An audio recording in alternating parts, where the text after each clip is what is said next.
Salam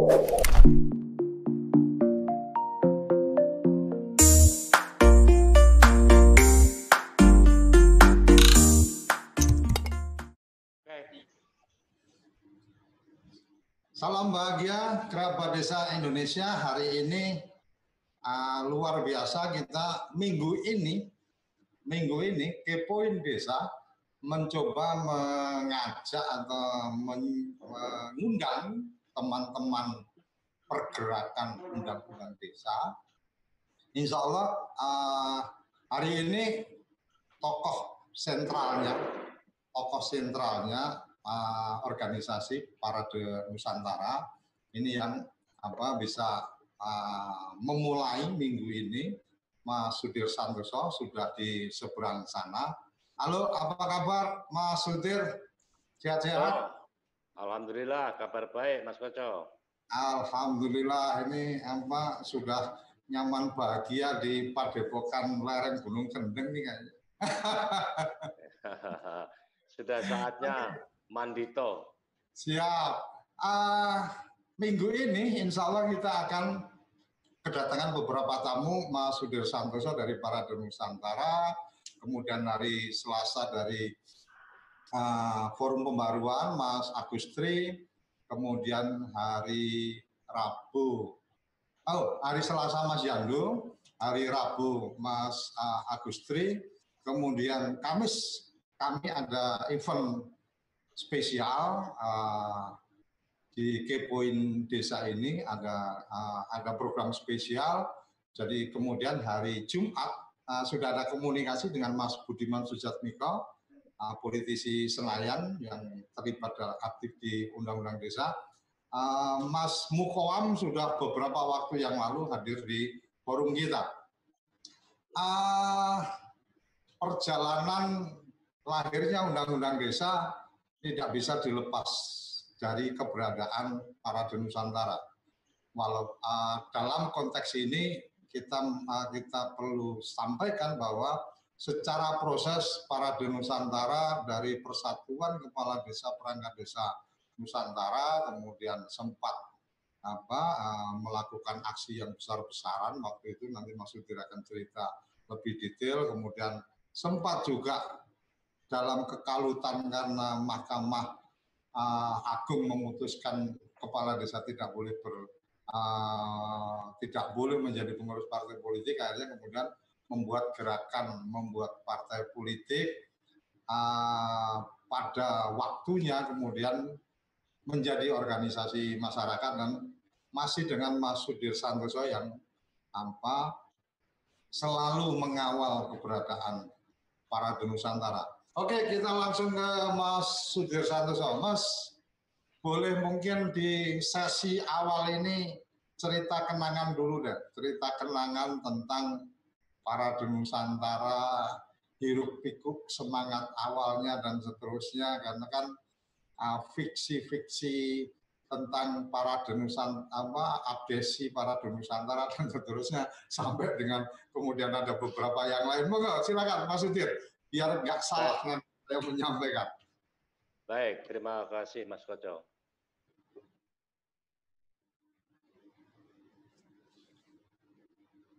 Halo.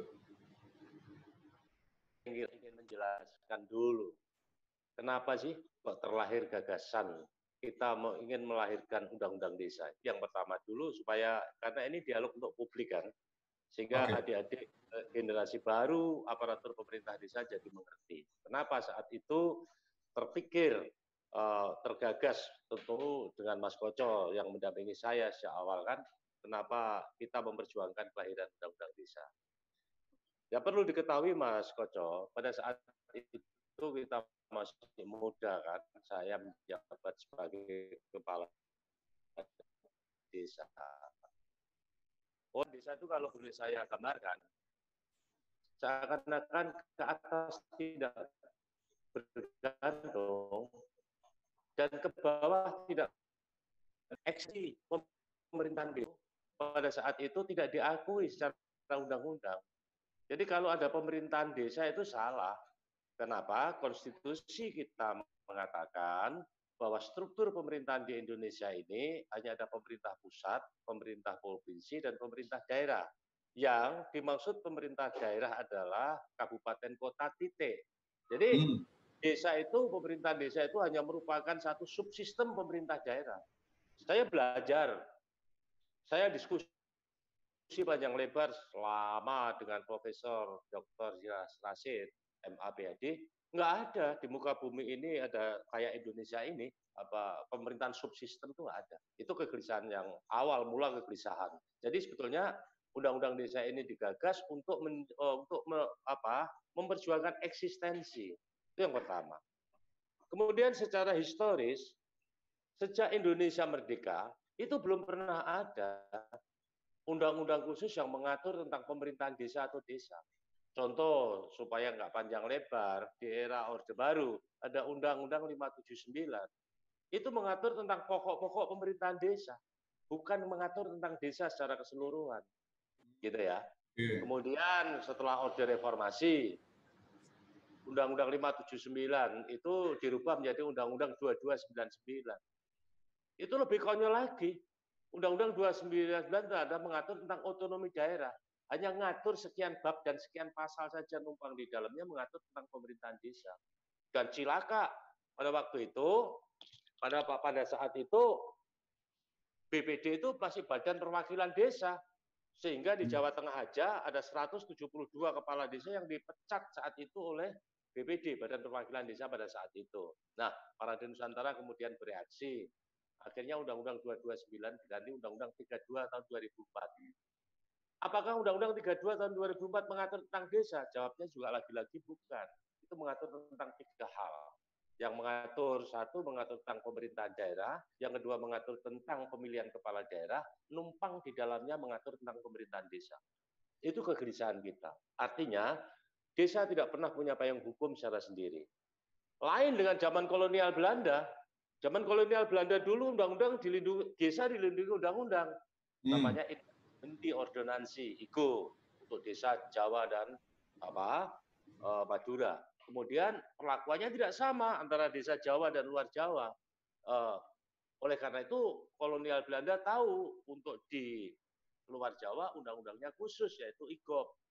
Kalau di Jawa Madura IGO. Intinya itu Mas Koco. Jadi supaya adik-adik generasi penerus aparatur pemerintah desa tahu bahwa pertama dan utama ide memperjuangkan undang-undang desa adalah supaya desa punya status. Karena sebelumnya desa itu jenis kelaminnya laki-laki juga bukan, perempuan juga bukan, banci juga bukan masalahnya. Tapi dengan lahirnya Undang-Undang 6 tahun 2014 tentang desa, nah sekarang ini desa menurut saya dari sisi legal standing-nya sudah punya status, sudah punya landasan hukum, sudah punya pijakan kuat. Ini adalah bekal pertama dulu sebelum kita bicara lebih jauh. Demikian Mas Koco. Oke. Ketika secara payung hukumnya sudah dilahirkan Undang-Undang 6 2014, kemudian juga ada turunan-turunannya, peraturan menteri dan seterusnya. Mungkin yang menjadi pertanyaan adalah ketika Parade Nusantara waktu itu berjuang, bergerak untuk kemudian mendampingi proses di pansus dan seterusnya, kalau saya sih menangkapnya teman-teman kepala desa pastilah mendapatkan kemanfaatan istimewa karena sejarahnya Republik ini yang pembatasan masa jabatan 2 kali kan, pertama kali kan kepala desa, tapi dengan pasca reformasi ini luar biasa, kepala desa bisa 3 kali kan, itu sisi yang mungkin oke, yang ini udah jelas lah ada satu manfaat, ada satu keistimewaan ketika kepala desa dengan pendidikan yang tidak harus tinggi, kemudian bisa 3 kali dan seterusnya. Tapi sebenarnya saya sih meyakini Parade Nusantara punya semangat yang lain, bukan kemudian hanya sekedar bicara memberikan kemanfaatan kepada kepala desa untuk bisa mencalonkan kembali, tetapi ada agenda-agenda besar yang saya yakin bicara untuk keperluan desa. Nah, apakah kemudian semua harapan-harapan itu sudah terpenuhi di Undang-Undang Desa? Itu satu. Yang kedua, apakah yang sudah terpenuhi itu juga sudah bisa dilaksanakan? Baik, Silakan. Mas Koco. Jadi kalau ditanya substansi ya, sebetulnya renungan dasar kita para di Nusantara memperjuangkan undang-undang desa itu sebetulnya kalau dipahami tidak sebatas hanya ingin memperbaiki tata pemerintahan desa, membuat status yang pasti terhadap keberadaan pemerintah desa, kemudian bukan sekedar hanya untuk meningkatkan kesejahteraan, peningkatan kapasitas aparatur pemerintahnya desa saja, tetapi intinya adalah para Nusantara dari awal sudah mempunyai tekad yang pertama kali untuk desa ini menjadi rumah besar yang aman dan nyaman untuk tempat bernaung dan berlindung anak cucu kita. Ya, ulangi, sebetulnya ide dasar para Nusantara memperjuangkan undang-undang desa adalah untuk menjadikan desa ini, desa Nusantara ini menjadi rumah besar yang aman dan nyaman untuk tempat berlindung dan bernaung anak cucu kita. Kemudian Mas Koco nanti boleh mempertanyakan, apakah selama itu sebelum ada undang-undang desa, buka desa sudah tidak menjadi rumah dan aman dan nyaman? Itu soal lain, nanti akan berikan penjelasan kalau masih ada durasi waktunya. Itu yang pertama, Mas Koco. Ya, yang berikutnya, doktrin para Nusantara yang kedua adalah para Nusantara ingin ingin mewujudkan Trisula Weda. Trisula Weda itu yang oleh Bung Karno diadopsi dari negara Kertagama menjadi Trisakti dalam eranya Bung Karno, tapi aslinya adalah Trisula Weda. Trisula Weda itu saya ingin menjadi betul-betul panji-panji yang berkibar di semua lini desa di Indonesia ini. Apa itu Trisula Weda? Sama sebetulnya dengan Trisakti, supaya rakyat desa, saya batasi rakyat desa dulu karena saya bukan siapa-siapa, rakyat desa Indonesia maksud saya, itu berdikari dalam bidang ekonomi, berdaulat dalam bidang politik, dan berkepribadian dalam bidang budaya. Tiga ini sebetulnya yang akan kita perjuangkan.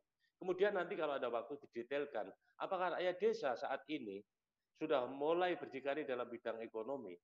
Penjelasannya akan sangat panjang lebar dan tidak cukup 1-2 kali pertemuan dialog ini. Apakah rakyat desa sudah berdaulat dalam bidang politik? Rasanya sangat panjang lebar, lebih panjang lebar lagi. Nah, kemudian apakah rakyat desa sudah berkepribadian dalam bidang budaya? Kita sama tahu begitu derasnya liberalisasi berakibat budaya-budaya desa itu terpolarisasi dan bahkan terkikis semakin habis. Ini akan menjadi dialog yang menarik kemudian dan panjang serta lebar, Mas Koco. Itu yang pertama kali. Kalau lucu-lucuannya, tapi ini dalam skala desa ya. Saya dengan Mas Koco waktu itu menciptakan suatu doktrin. Apa sih para Nusantara? Saya selalu dengan guyon, dengan bercanda. Saya ingin mewujudkan Gunung Desa Dadi Rejo, tapi itu kan bahasa Jawa. Intinya pertama kali itu Mas Koco. Pertanyaan Mas Koco yang kedua kali adalah, setelah lahir Undang-Undang Desa, apakah menurut penilaian para Nusantara sudah puas sebagai orang tua, para Nusantara menempatkan diri sebagai orang tua masih jauh panggang daripada api. Jadi Undang-Undang Desa ini adalah trigger belaka, pintu masuk, ya, pintu masuk. Kenapa? Dengan adanya Undang-Undang Desa itu kan sebetulnya kami juga ingin menghilangkan stigma buruk terhadap desa. Sebab pada zaman Orde Lama sampai Orde Baru saat itu, sebelum ada lahirnya Undang-Undang Desa, desa itu diidentikan dengan kemiskinan, kebodohan, dan keterbelakangan. Ya. Nah, kenapa desa miskin? Ya pasti saja miskin. Sebelum ada Undang-Undang Desa, waktu saya jadi kepala desa pertama kali itu, setiap tahun anggaran kami dapat anggaran dari pemerintah namanya Bandes. Bantuan desa itu 5 juta. Untuk dana stimulan dan kesejahteraan perangkat desa coba. 5 juta. Itu pun kalau cair dipotong camat 1 juta. Setahun sekali. Untuk perbandingannya saat itu, waktu zaman Orde Baru, dana uang saku reses dari pada anggota DPR RI saat itu sekali jalan, sekali reses itu 25 juta. Bayangkan itu. Menurut data statistik penduduk, itu lebih dari 67% komunitas rakyat Indonesia ini hidup dan bertempat tinggal di desa. Tetapi yang 67% itu dapat anggaran, kalau kita asumsikan 5 juta itu, setiap desa, pemerintahan desa, itu hanya kurang dari 1,3%. Bayangkan, 67% hanya dapat kucuran dana 1,3% saja. Ini yang membuat rakyat desa miskin. Kalau miskin, kata Sayyidina Ali, pasti kufur. Maka wajar stigma desa waktu itu identik dengan kemiskinan, kebodohan, dan keterbelakangan. Melalui senjata sakti lahirnya Undang-Undang Desa inilah kami ingin menghilangkan 3 stigma buruk ini. Artinya, pertanyaan saya fokuskan, pertanyaan Mas Koco yang kedua, apakah kita sudah puas? Belum puas. Belum puas, karena apa? Kita sengaja, ini baru trigger, ini baru bentuk masuk, masih perjuangan panjang Undang-Undang Desa ini. Bahkan ketika tanggal 18 Desember 2013, ketika saya dengan Mas Koco sama-sama mengawal sidang paripurna Undang-Undang Desa di DPR RI, saya mengatakan di seluruh mass media, media televisi, bahwa lahirnya Undang-Undang Desa ini berkah, tapi sekaligus adalah musibah bagi aparatur pemerintah desa. Ulangi, bagi aparatur pemerintah desa. Dan berkah sekaligus musibah ini tentu akan panjang penjelasannya, Mas Koco. Demikian, Mas Koco. Terima kasih. Berkah sekaligus musibah ini luar biasa, karena seingat saya pada saat kemudian ada pengesahan Undang-Undang Desa, kan teman-teman sujud syukur tuh, artinya kan dapat berkahnya kan gitu. Nah, ya. Musibahnya ada di mana ini, Mas? Kok jadi ngeri-ngeri sedap ini, berkah dan musibah? Kita bersempit ya, kita fokuskan diskusi ya, supaya tidak bias. Kenapa saya mengatakan Undang-Undang Desa lahir ini merupakan berkah sekaligus musibah? Kita kupas dari satu pasalnya saja, pasal sakti. Berkah lahirnya Undang-Undang Desa kan ada satu pasal yang diktumnya mengatakan pemerintah desa dapat anggaran dana langsung dari APBN Blok Grant 10% dari APBN dan akan dicairkan secara bertahap gitu kan oleh pemerintah pusat. Yang tadi di depan saya mengatakan dulu waktu kita jadi kepala desa 1 tahun 5 juta, itu pun dipotong camat 1 juta ketika cair gitu kan. Perangkat desa itu hanya mendapatkan dana triwulanan, itu pun tidak 3, cairnya 6 bulan sekali. Pada waktu itu 75.000 tiap bulan. Perangkat desa. Coba bayangkan bagi perangkat desa yang tidak punya tanah bengkok. Ya, amanat mendapatkan waktu itu gampangnya lah, nggak usah rigid diomongnya. 1 desa 1 miliar. Bahkan sekarang kalau digabung DD dan ADD itu tahun anggaran ini di Pulau Jawa ya, kita kira 1,6 miliar itulah rata-rata. Ini kan berkah, sehingga desa punya dana stimulan, punya dana cukup untuk membangun ya, membangun. Itu berkahnya. Tapi musibahnya sebetulnya, akar dari musibah lahirnya Undang-Undang Desa ini terletak pada rendahnya mayoritas sumber daya manusia aparatur pemerintah desa. Aparatur pemerintah desa ini kepala desa, perangkat desa. Bahkan saya tambahin, lemahnya SDM aparatur pemerintahan desa. Kalau saya sebut pemerintahan, itu bukan hanya kepala desa dan perangkat desa, tetapi badan permusyawaratan desa. Ini masalah. Bagaimana?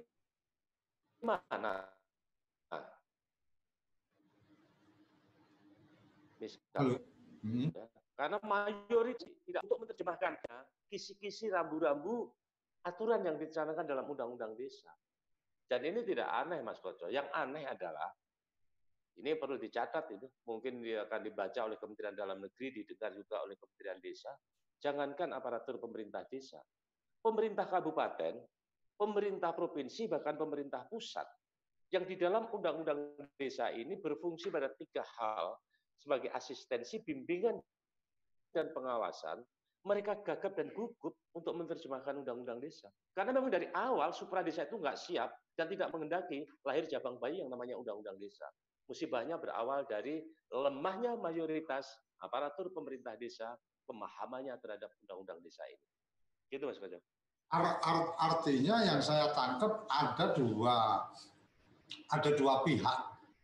Artinya sama-sama teman-teman perangkat desa belum cukup siap, kemudian teman-teman di supra desa juga tidak terlalu rela untuk kemudian desa punya kekuatan. Seperti itu kan? Yes, exactly. Oke. Ya, dan berarti benar. ada posisi-posisi seperti itu. Tetapi yang kemudian kita mesti juga mengapresiasi satu proses. Teman-teman perangkat desa, kepala desa juga saya melihat dengan undang-undang desa ini di 2014 sekarang 2020 berarti sudah hampir sudah jalan di tahun ke-6. Saya melihat ada percepatan proses belajar teman-teman aparat desa, kepala desa untuk kemudian menjalankan tugas tupoksirannya, tugas pokok fungsi peran dia sebagai aparatur desa. Dan kemudian saya juga melihat di pasca 5 tahun berjalan undang-undang desa ini juga sepertinya koordinasi antara Kementerian Desa dan Kementerian Dalam Negeri juga sudah lebih baik daripada di awal-awal. Pandangan Mas Sudir seperti apa? Oke. Berbicara tentang kapasitas aparatur pemerintah desa dulu, Mas Koco, ya, perlu dipahami bahwa leader dari pemerintahan desa adalah kepala desa. Oke. Secara culture, secara kultural, kepala desa itu selalu patah tumbuh hilang berganti, gitulah bahasanya. Karena seamanat undang-undang desa pun mengatakan setiap 6 tahun periode harus diadakan pemilihan ulang. Mari kita lihat. Kita berbicara kepala desa sesuai dengan jumlah desa di Indonesia ini lebih kurang 74.622 desa.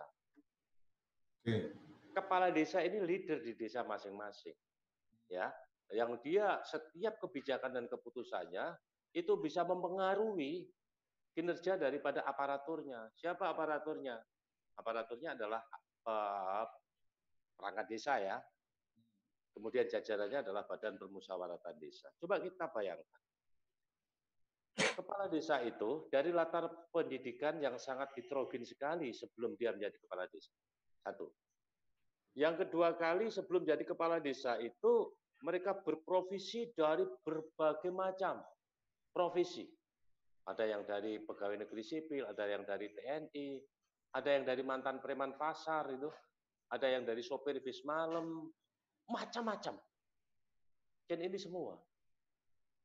Kemudian dari macam latar belakang pendidikan, kemudian dari berbagai macam latar profesi, kemudian dia mencalonkan diri sebagai kepala desa.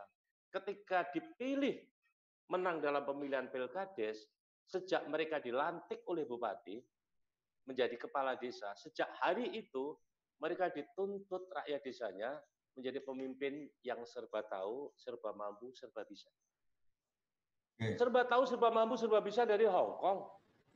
Sementara kita dan Mas Koco sama-sama tahu, sejak zaman Orde Lama, Orde Baru sampai Orde Reformasi saat ini, di negeri kita tercinta ini belum pernah saya melihat dan mendengar ada akademi atau universitas baik negeri maupun swasta yang membuka fakultas jurusan kepala desa atau perangkat desa.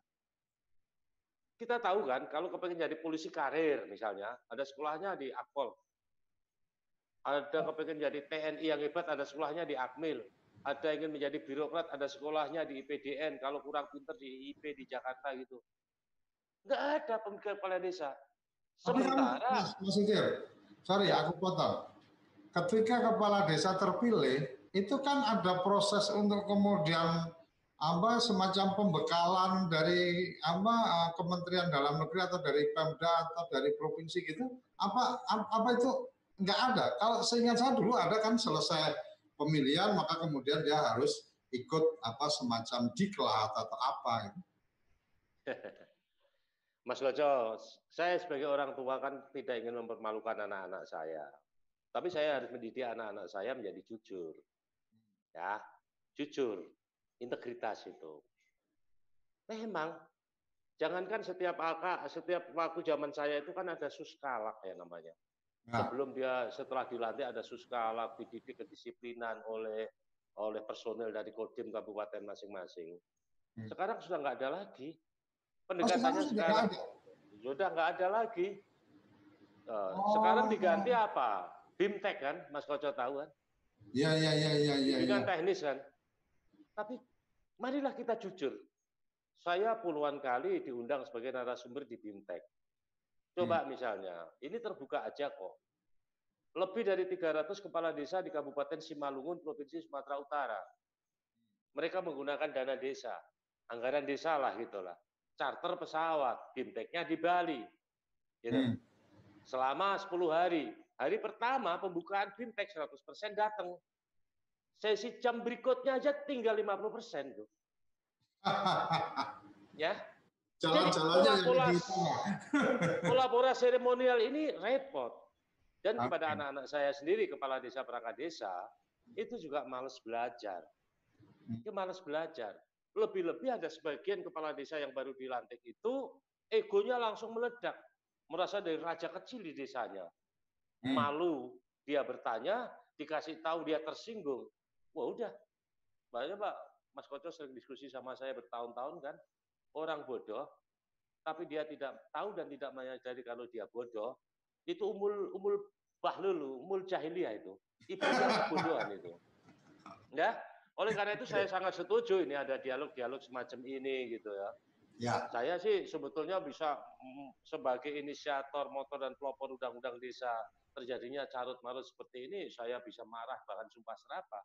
Tapi lagi-lagi saya ini orang tua. Saya harus tidak memukul tapi merangkul. Saya tidak harus mengejek tapi saya ajak itu. Tapi ujung paling akhir kalau nggak bisa dibina ya terpaksa dibinasakan kalau dia masih dengan cara kalau nggak bisa dirangkul ya dipukul, kalau nggak bisa dibina ya binasakan. Oke, Mas Utir ini teman-teman sudah mulai masuk juga. Ini ada Ruri, salam Nusantara, salam PPDI.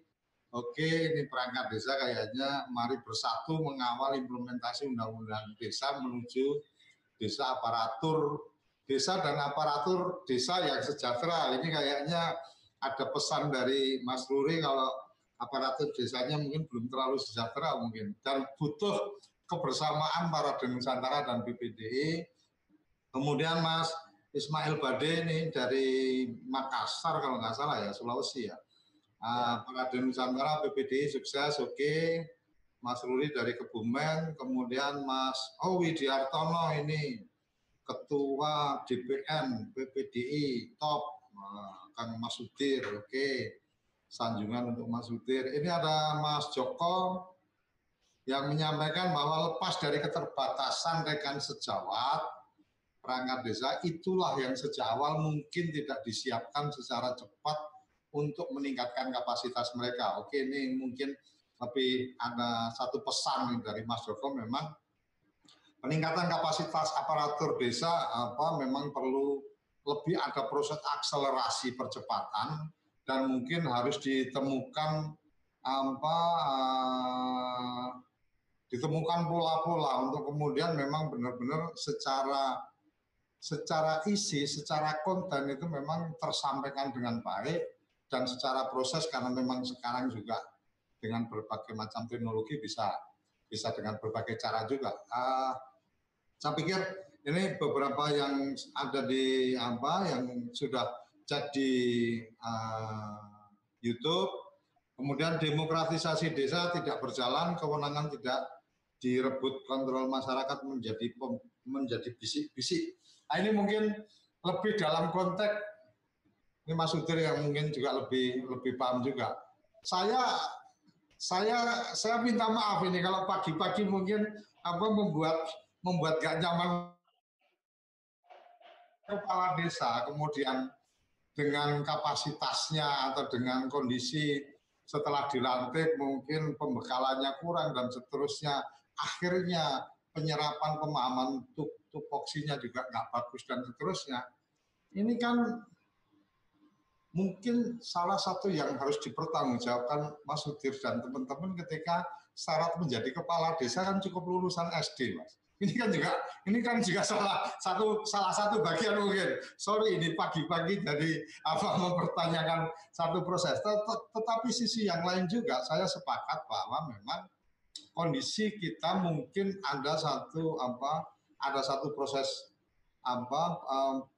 edukasi yang memang harus lebih cepat, tidak hanya dilakukan oleh pemerintah, tetapi juga dilakukan oleh segenap elemen, termasuk Parade Nusantara, termasuk PPDI, mungkin ABDESI, dan mungkin forum-forum yang lain, dan seterusnya, termasuk juga Mas Budiman Sujatmiko, kalau nggak salah hari ini bikin inovator atau apa, dan seterusnya. Paling tidak, ketika semua bergerak untuk kemudian memuliakan, memberdayakan masyarakat desa, memberdayakan kepala desa, perangkat desa, dan masyarakat desa, ya semoga harapan-harapan tentang lahirnya undang-undang desa kemudian membuat desa ini lebih berdaya, lebih punya kekuatan, lebih bisa sejahtera dan seterusnya, cepat tercapai. Jadi mungkin poin berikutnya saya pengen dengar komentar Mas Sudir tentang ada nggak korelasinya dengan kepala desa yang terpilih kemudian tidak cepat memahami dan seterusnya itu karena latar belakang pendidikan yang memang terlalu rendah yang dipasang. Kemudian yang kedua, mungkin ke pertanyaan yang tadi sepertinya belum diberikan respon tentang Mas Sudir melihat sinergi kolaborasi di tingkat pusat antara pemerintah, antara Kementerian Dalam Negeri dan Kementerian Desa kan sepertinya sudah lebih baik daripada kemarin-kemarin. Dua hal itu mungkin aku pengen dengar ini dari Mas Sudir. Tapi untuk hal yang pertama, aku minta ampun jangan bikin Mas Sudir marah pagi-pagi. Silakan. Ya, terima kasih. Saya merasa penting, Mas Koco, untuk memberi klarifikasi dan penjelasan. Jangan sampai ada menyudutkan. Nanti kemudian kalau gitu narasi pejuang undang-undang desa dulu kan salah dong. Masalah Mas Sudir ngomong, masalah utama itu ada di sumber daya manusia, aparatur pemerintah desa. Tentu obatnya nanti adalah upaya dan usaha peningkatan aparatur pemerintah desa. Kemudian Mas Koco seperti yang ditanyakan tadi, bagaimana tidak bermasalah karena standar yang dibuat dalam undang-undangnya untuk jadi kepala desa itu pendidikannya minimal SD. Mas Koco dan pendengar sekalian, undang-undang itu berlaku generalis, automatically. Ya, undang-undang itu ketika diundangkan berlaku coverage areanya seluruh wilayah teritorial Indonesia. Kenapa waktu itu menjadi perdebatan dan pemikiran panjang waktu Pansus RUU Desa? Kenapa Parade Nusantara juga ngotot waktu itu hanya SD? Mas Koco, jangan melihat sumber daya manusia stok masyarakat desa itu hanya di Jawa, ya. Kita lihat juga saudara kita yang ada di Papua gitu, yang ada di pedalaman Ambon, di beberapa Sumatera, untuk mencari saat ini saja. Untuk mencari yang pendidikan SMP, lulus SMP, jasa SMP aja nggak bisa. Bukan nggak bisa maksudnya, kesulitan. Nah, kalau itu standarnya kita buat SMA, memangnya undang-undang ini hanya untuk Pulau Jawa saja. Inilah pinternya Belanda. Ternyata dia bukan lebih pinter, tapi kalau boleh saya katakan lebih cerdik kolonial dulu itu, tidak mengeneralisir desa. Bahkan ketika kolonial Belanda membuat undang-undang itu, diatur ini undang-undang desa yang mengatur Jawa, dan Madura, ini undang-undang yang mengatur luar Jawa. Seperti tadi di depan saya katakan, undang-undang zaman kolonial Belanda di Jawa dan itu khusus namanya Inland Jementi Ordonansi IGO, di luar Jawa namanya IGOP. Itu Mas Koco. Jadi supaya clear dulu, kenapa? Mas Sudir kan sudah membuat dalam undang-undangnya sendiri kan memang pendidikannya SD. Bagaimana diharap SD bisa mumpuni jadi pemimpin yang tanggap tangguh. Ada kultur, Mas Koco, di dalam desa. Seorang kepala desa itu secara kultural itu tidak harus pinter, tapi dia arif. Kalau dia kurang pinter tapi arif, saya pikir bisa menyelesaikan masalah-masalah lokal. Itu yang pertama. Yang kedua kali, Mas Koco, saya sangat berharap ya. Kata tadi minta tanggapan. Akhir-akhir ini kan sudah agak sinergi ya, ketika yang jadi Menteri Dalam Negerinya itu Pak Tito gitu. Ya, Ini yang jadi saya tidak perlu basa-basi, Mas Koco. Tolong ditegaskan supaya pemerintah desa itu tidak bingung. Imamnya pemerintah desa ini satu aja, jangan dua. Jangan. Kalau Kementerian Dalam Negeri ya Kementerian Dalam Negeri. Kalau Kementerian Desa ya Kementerian Desa saja. Nah, sekarang kan ngomong dia, kemudian akan dijawab pada beliau dua menteri ini. Pak Sudir, kami Kementerian Dalam Negeri itu akan ngurusi masalah struktural aparaturnya. Tetapi kalau Kementerian Desa itu lebih pada ngisi konten pemberdayaannya. Sama aja itu Pak Koco. Kalau memang mau begitu, ya udahlah dalam struktural tanggalkan ego. Kita membuat keputusan bersama dua menteri aja terus setiap membuat apa itu aja. Jadi masalah konten pemberdayaan itu bisa juga melibatkan Kementerian Dalam Negeri. Nyatanya waktu program PNPM Mandiri itu program tersukses yang saya pernah tahu di Indonesia ini, yang harusnya penggunaan dana desa, pendamping-pendamping itu mengadopsi dari PNPM Mandiri.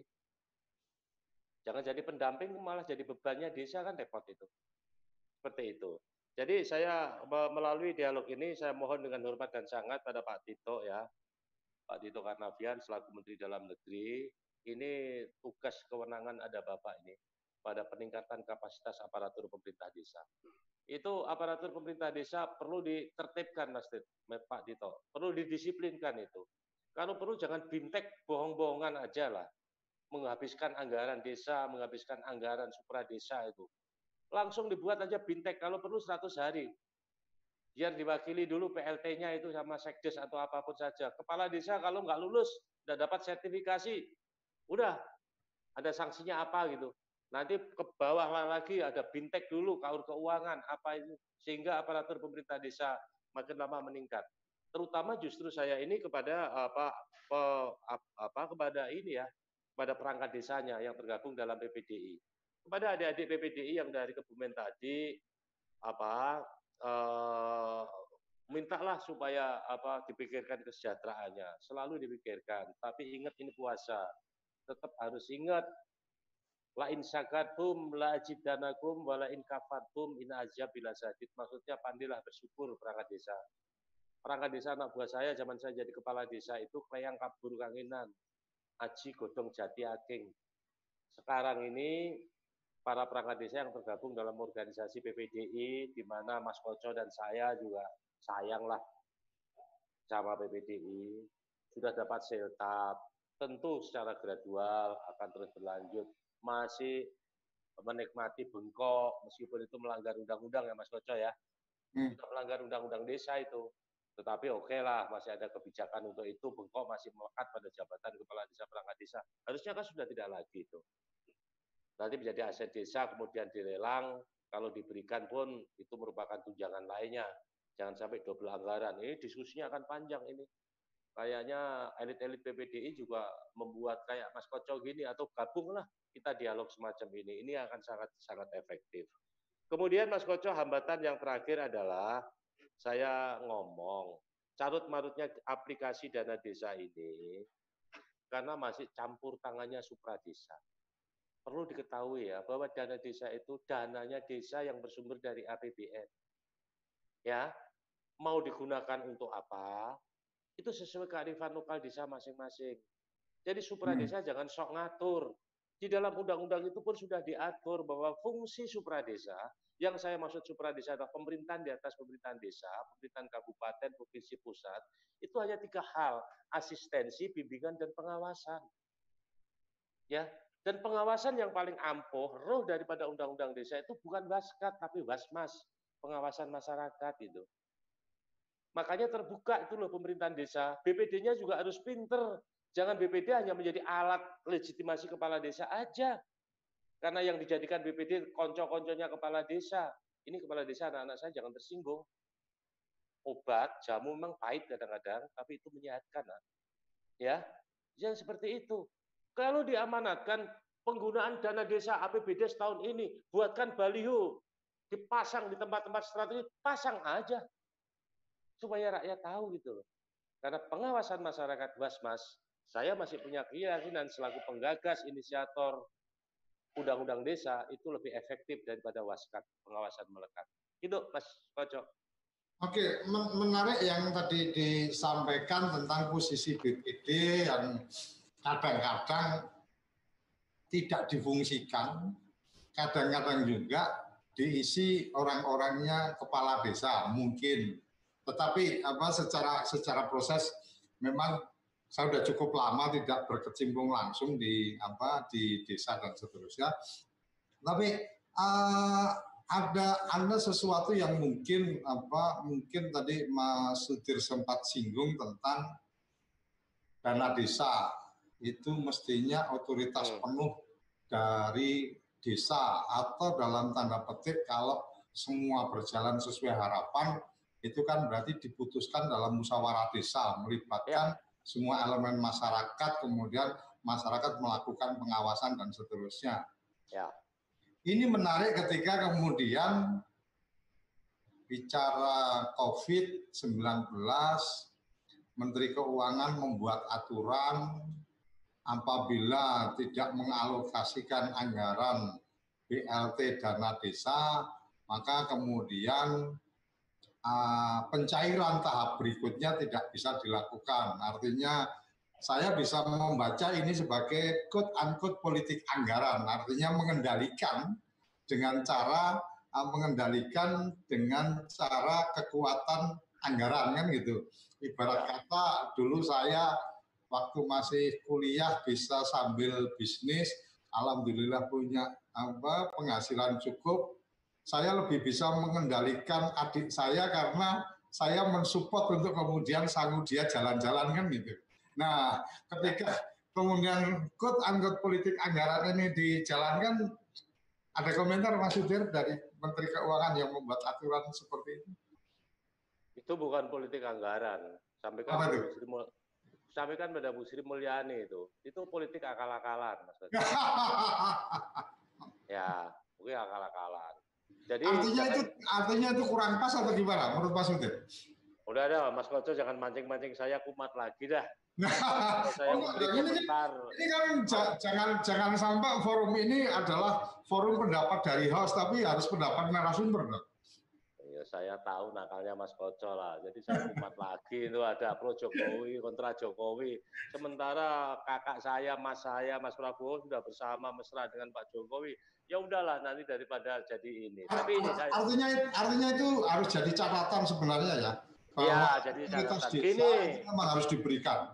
Gini Mas Koco, sekarang pemerintah pusat, supra desa yang paling tinggi itu, udah ngomong kacau ini. Kalau urusan secara legal standingnya hukum, ini dianggap force majeure, kondisi darurat, yang namanya darurat dia bisa melakukan apa saja, gitu loh. Tetapi kalau korelasinya itu, BLT itu diambilkan dari dana desa, itu secara legal juga nggak nalar. Nggak nalar. Karena ada undang-undang isolasi negara. Coba baca undang-undangnya itu. Ketika pemerintah, maksudnya pemerintah pusat dalam dimaksud undang-undang ini, ya melakukan karantina atau isolasi macam apapun itu, pemerintah pusat wajib bahasanya, wajib untuk memberi kecukupan sembako, mengamankan, dan seterusnya. Terus kehadiran pemerintah pusat di mana? Ya, makanya jangan tanya seperti ini tadinya. Nanti endingnya bukan happy ending tuh. Ya. Happy ending itu. Kemudian pemerintah dana desa itu punyanya pemerintah desa. Legitimasinya dijamin undang-undang desa. Sumbernya jelas dari APBN. Jumlahnya jelas 10%. Tapi lagi-lagi akal-akalan karena di waktu itu bukan dalam keputusan terakhir akan dicairkan secara bertahap. Waktu ada diktum dicairkan secara bertahap itu enggak di luar pengawalan kita. Sekarang 1,6 antara DD dan ADD itu belum lebih dari 30%, Mas. Itu 70% belum dicairkan aja masih diobok-obok. Dia jadikan BLT. Kemudian pemerintah pusat memberi 14 kriteria. Yang kriteria itu sulit diaplikasikan. Lagi-lagi pemerintah pusat melemparkan bola panas terhadap anak-anak saya, kepala desa dan perangkat desa, sehingga terjadi gesekan dan gosokan di semua lini desa. Ini yang saya gergetan kemarin. Sekali-kali itu BPD, PPD itu kuatkan barisan, rapatkan saf. Parade Nusantara, karena Parade Nusantara sudah terbuka sekarang ini, bukan hanya kepala desa, perangkat desa aktif. Ayo kumpul, ayo ketemu. Udah pada kurang ajar tuh pemerintah pusat. Kalau memang saya harus turun gunung untuk menghadapi dalam rangka meluruskan ini, saya akan turun gunung. Demikian Mas Koco. Oke, ini mulai panas ini udah sisa-sisa akhir. Oke, Mas Udir, ada kesepahaman ini Mas Andi Rijal Kadir bahwa Kades adalah jabatan manajerial. Tidak perlu Kades pintar tapi cerdas. Masalahnya adalah motivasi orang menjadi Kades. Ini ternyata menurut Mas Andi Rizal memang sebagai lapangan pekerjaan atau panggilan lain untuk pengabdian kepada masyarakat. Ini kan satu kondisi demokratisasi yang kemudian suka tidak suka dengan satu orang satu suara dan seterusnya, maka mungkin orang yang cukup cerdas, orang yang cukup arif, mungkin sudah melakukan investasi sosial ke masyarakat, bisa kalah dengan mereka yang kemudian pada saat kompetisi itu dengan mereka yang cukup punya bekal. Komentar Mas Sudir? Komentar beliau tadi biasa Mas, itu dalam norma ideal lah, pemikiran akademisi. Tapi kalau mau diaplikasikan harapan itu jadi kenyataan di desa untuk saat ini itu masih jauh panggang daripada apinya ya. Kita tahu lah seperti itu. Bahwa kepala desa fungsinya manajerial dan apa-apa saja dan ini semua. Tapi prakteknya ya, kepala desa itu raja kecil, memposisikan dirinya sepihak itu raja kecil. Aku dapat uang, habis uang miliaran kok, ini semua. Dan ini. Oleh karena itu dalam tataran ideal, harusnya kalau ingin pemerintahan desa itu berjalan normal, itu BPD kapasitasnya ditingkatkan. Sekarang ini aksoruhum, sebagian besar, kalau persentase kali 80%, anggota BPD, Badan Permusyawaratan Desa itu tidak paham tupoksinya bagaimana. Tidak paham. Padahal kewenangannya itu, dia itu penentu anggaran. Akumulasi DD ADD untuk dimasukkan dalam APBDes, 1,6 miliar tahun ini misalnya. Kalau BPD tidak tanda tangan, rigid menyetujui fungsinya untuk apa saja, nggak mungkin kepala desa bisa pakai uang itu. Karena kepala desa eksekutif itu pengguna anggaran, KPA-nya dia, penentu anggarannya itu BPD. Yang kedua kali fungsi pengawasan. Rasa unggah-ungguh dan sebagainya apa-apa, nggak pernah berfungsi. Yang ketiga kali adalah paling penting sekarang ini sangat urgent adalah fungsi legislasi. Membuat perdes BPD itu. Bagaimana membuat perdes dia membuat tata aturan urutan perundang-undangan aja nggak ngerti. Oleh karena itu setelah ini coba deh dorong deh PPDI itu, dorong untuk kepala-kepala desa aktif itu, buat asosiasi BPD yang solid betul-betul itu, biar Mas Koco mendidiknya itu. Ya, tingkatkan kapasitasnya. Kalau itu belum bisa terjadi, pasti akan masih banyak riak-riak, kerikil-kerikil tajam di desa, penyimpangan-penyimpangan yang dilakukan oleh aparatur pemerintah desa. Saya pikir itu, Mas Koco. Ini ada lagi masuk dari chatting di YouTube, Mas Harnowo. Tolong tanyakan pendapat ke Pak Sudir saat ini perangkat desa, kepala desa dibikin pusing dengan bansos. Nah, ini kan Mas Sudir waktu jadi kepala desa kalau nggak salah kan ada Raskin, ada BLT dan seterusnya. Pusingnya kayak apa juga mungkin dulu pernah merasakan. Nah, dengan bansos yang dari banyak sumber, dari pemerintah pusat, ada kementerian, ada dari presiden, ada dari gubernur, ada dari kabupaten, ada dari BLT tunai dana BLT dana desa dan seterusnya. Kayaknya ini lebih konteksnya dipusingkan oleh data dan seterusnya. Mas Udir, mau komentarnya? Ya, terima kasih. Itu lagu lama itu. Ya, puisi usang yang terus diperdengarkan itu. Pemerintah pusat itu mempunyai ambisi dan hobi melempar bola panas terus terhadap desa. Ketika ditangkap, itu betul-betul kebakar. Contoh lah, zaman Raskin pertama kali, bantuan langsung tunai di zaman Pak SBY gitu kan. Pendataan yang siapa yang berhak menerima, itu tidak didata oleh pemerintahan desa. Artinya memang dari dulu desa tidak dilibatkan, Mas? Tidak dilibatkan. Yang dilibatkan itu adalah BKKBN, personil BKKBN. Coba bagaimana nggak kacau itu? Sementara rakyat tahunya itu yang menentukan itu kepala desa dan perangkat desa kayak PKH saat ini tuh, ya sampai itu lucu-lucuan di medsos itu kadang-kadang membuat saya agak marah itu kepada YTH Bapak Presiden sudah terbuka maksudnya kalau mau menyalurkan bantuan jangan melalui perangkat desa dan kepala desa karena yang didapat pasti saudaranya. Ini sekedar asbun asal bunyi, asma asal mangap itu. Mereka tidak tahu bahwa anak-anak saya itu para kepala desa, perangkat desa tidak optimal dianukan. Tapi lagi-lagi anak saya juga bodoh gitu loh.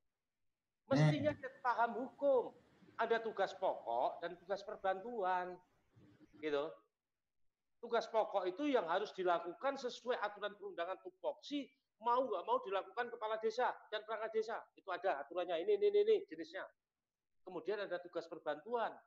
Tugas perbantuan itu dilakukan boleh mereka dapat upah, tidak dilakukan enggak ada pidananya, enggak ada sanksi hukumnya. Contoh kayak kepala desa, perangkat desa suruh narik pajak, ya itu tugas perbantuan, itu tugasnya Dispenda. Sekarang dalam bidang politik, kepala desa, perangkat desa disuruh mengantarkan surat undangan nyoblos, kemudian disuruh membuat TPS dan seterusnya. Itu tugas perbantuan, nak, bukan tugas pokok. Kalau dalam KPU harusnya ya. Itu tugas KPUD. Ya, itu kalau dilakukan dapat upah, itu sunnah. Lakukan dapat pahala, tidak dilakukan nggak dosa. Demikian juga ketika program pemerintah pusat itu, ketika itu berisiko dilakukan, jangan dilakukan. Kalau ngancam itu, kayak pemerintah pusat ngancam, siapa yang BLT 30-35% BLT dalam rangka COVID ini, kalau tidak dibagikan, akan dikasih sanksi. Dana desa tidak akan dicairkan. Kamu diam, nak. Tim advokat para Nusantara akan siap menghadapi para menteri-menteri itu. Oke. Harus dong begitu. Artinya ini memang ada bagian di mana penguatan aparatur desa, kepala desa, perangkat desa harus dilakukan, penguatan kapasitas BPD juga harus dilakukan, dan yang lebih utama lagi mungkin lebih pada selain penguatan pemahaman itu juga perlu penguatan nyali juga untuk melakukan komplain atau melakukan perlawanan atau melakukan penolakan atas tugas-tugas atau gimana? Ini Mas Koco, kalau sepenggal saja orang mendengarkan omongan saya, itu kan seakan-akan kami berdua ini dari dulu lah sudah dianggap provokator kan. Tapi sesungguhnya enggak. Aparatur pemerintah desa itu idealnya ke atas dia bergantung, ke bawah mengakar, gitu ya. Ke atas bergantung itu ya bergantung pada pejabat supra desa lah. Dalam kondisi koordinatif gitu loh sifatnya. Ke bawah mengakar kepada rakyat harus dijaga soliditas kerukunannya itu, kedamaiannya kan gitu. Tetapi itu kondisi normal, harapan ideal. Kalau terjadi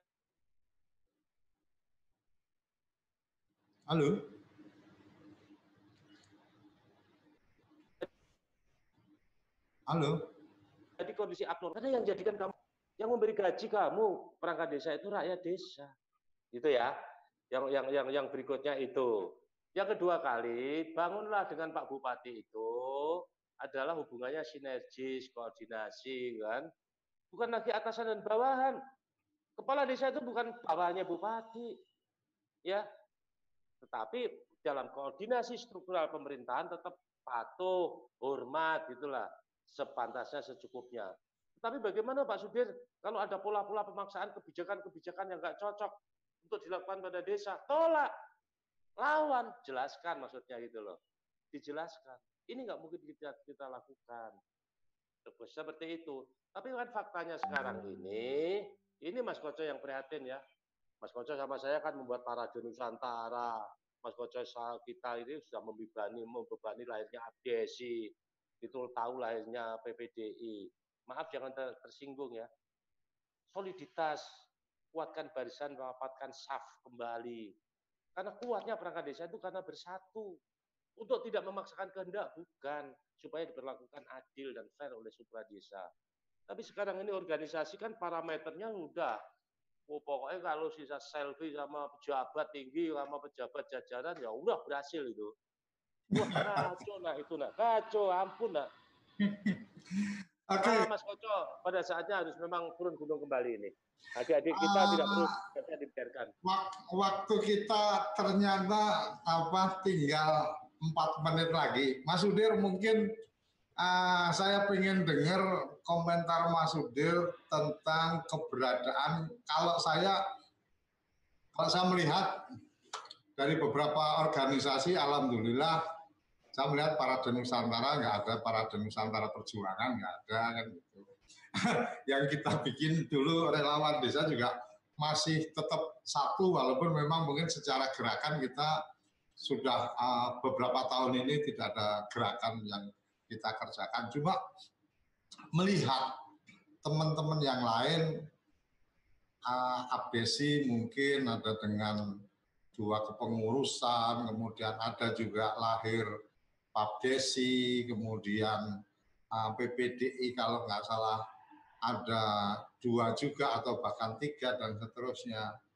Ada pesan khusus Mas Sudir yang waktu itu saya masih ingat betul sebagai salah satu atau satu-satunya ikon untuk kemudian menjadikan satu teman-teman kepala desa, perangkat desa dalam satu gerakan. Kemudian ketika melihat teman-teman dengan varian-variannya, dengan keorganisasiannya, silakan diberikan komentar untuk closing statement. Kayaknya ini bagian yang tidak dalam konteks kita ingin mengkritisi teman yang lain, tetapi mungkin lebih pada ada sesuatu yang ingin disampaikan untuk benar-benar desa itu menjadi satu prioritas untuk kita bersama. Silakan, Mas. Oke, ini saya harapkan benar-benar untuk yang terakhir, Mas Koco. Ya.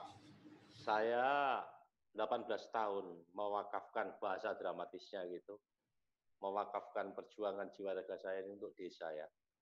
Dan sekarang ini saya sudah harus nyepi di lereng Pegunungan Kendeng.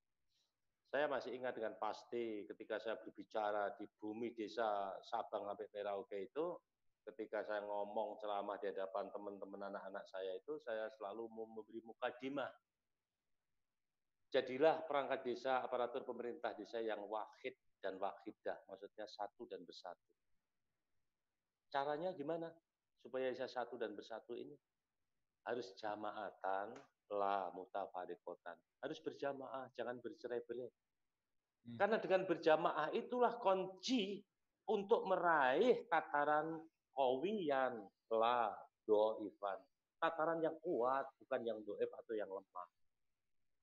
Ada sepengamatan saya dari kacamata orang tua, kenapa sih terjadi banyak begitu? Sudahlah, organisasi adik-adik saya ini, anak-anak saya ini, baik PPDI, baik ABSI atau apa-apa saja, bersikaplah tegas sebagai laki-laki. Kalau mau berpolitik, jelas ke politik. Kalau enggak usah ke politik. Rentan dan rawannya urusan perpecahan, baik di PPDI maupun di ABSI, ini adalah kepentingan.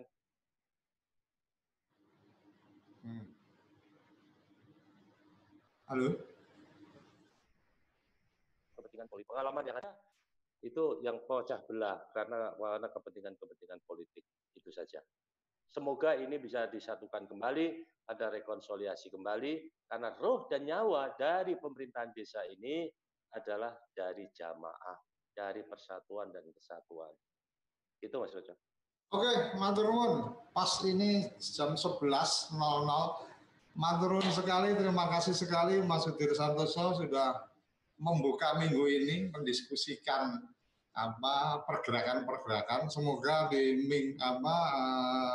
hari-hari berikutnya kita bisa mengundang kawan teman-teman pergerakan yang lain juga bisa memberikan pandangan-pandangannya, dan memang semangat kepoin desa, semangat pengen tahu tentang desa. Jadi kepo itu bahasa anak muda tentang pengen detail gitu kan, pengen tahu kepoin desa ini. Semangat yang ingin kita bawa adalah semangat ingin memuliakan desa, ingin mengarusutamakan desa, ingin mengutamakan, menjadikan desa sebagai sesuatu isu yang utama yang harus menjadi perhatian kita bersama. Okay. Tanpa terasa sudah sampai di penghujung acara. Saya berharap kerabat desa yang mengikuti acara ini jangan lupa like, subscribe, dan kalau pada saatnya mengikuti acara-acara live sebisa mungkin memberikan komentar-komentar untuk diskusi kita menjadi lebih hidup. Dan akhir kata, sampai jumpa esok hari pukul 10 sampai 11 tiap Senin sampai Jumat di desa, hanya di channel TV Desa. Salam bahagia kerabat desa seluruh Indonesia.